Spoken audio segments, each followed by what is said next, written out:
ગોધરામાં spa અને સલૂનની આડમાં ચાલતા કૂટણખાનાનો પર્દાફાશ, 7 ગ્રાહકો અને મેનેજર સહિત 8ની ધરપકડ, 4 યુવતીઓને મુક્ત કરવામાં આવી।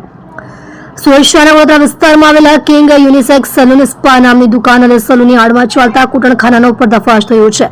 વડોદરા પોલીસ સ્ટેશનની હદમાં આવેલા કેપિટલ સ્ક્વેર નામની બિલ્ડિંગના પહેલા માળે આવેલી દુકાન નંબર 108માં આ ગેરકાયદેસર પ્રવૃત્તિ ચાલતી હતી। ક્રાઇમ બ્રાન્ચના IUCAW સેલની ટીમે બાતમીના આધારે 26 ઓક્ટોબર 2025ના રોજ બપોરે 1 થી 3 વાગ્યાની વચ્ચે દરોડો પાડ્યો હતો। સલૂનમાં ચાલતી ગેરકાયદેસર પ્રવૃત્તિ પોલીસ તપાસમાં બહાર આવ્યું કે કિંગ યુનિસેક્સ સલૂન સ્પાના માલિક ઉદ્ધવ સુરેશભાઈ જારે રહે પલસાણા, તેણે સલૂનને દેહ વેપારના હેતુસર ઉપયોગમાં લેતા હતા। તેમને સ્પાના મેનેજર તરીકે સમીર અયુબ અંસારી, ઉંમર વર્ષ 24, મૂળ ઉત્તર પ્રદેશ, તેની નિમણૂક કરી હતી। આ મેનેજર સલૂનની રૂમમાં ગ્રાહકોને બોલાવીને કુલ 4 ભારતીય મહિલાઓ પાસે પોતાના આર્થિક ફાયદા માટે ગેરકાયદેસર તે વ્યાપારની પ્રવૃત્તિ કરાવતો હતો।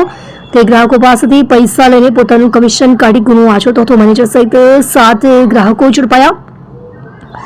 માલિક વોન્ટેડ, પોલીસે આરોપી ઘટના સ્થળથી મેનેજર સમીર અંસારીની ધરપકડ કરી છે। ઉપરાંત દેહ વ્યાપાર માટે આવેલા કુલ 7 ગ્રાહકોની પણ પોલીસે ધરપકડ કરી છે, જેમાં સુનિલ રામપ્રતાપ રાવત, વિજયકુમાર રામપ્રસાદ ગૌતમ, કપિલ રામદાસ મોહતો, મૂળ બિહાર, અરવિંદભાઈ શંકરલાલ ઠક્કર, ઉંમર વર્ષ 54, આશિષભાઈ બજરંગી ગૌતમ, ગોપીકૃષ્ણ અચ્યુતન નૈયર, મૂળ કેરળ અને બી નાગા રાજુ ઇરનાનો સમાવેશ થાય છે। આ સમગ્ર કૌભાંડનો મુખ્ય સૂત્રધાર અને સલૂનનો માલિક ઉદ્ધવ સુરેશભાઈ જારે હાલમાં વોન્ટેડ જાહેર થયો છે। પોલીસે તેની ધરપકડ કરવા માટે વધુ તપાસ શરૂ કરી છે।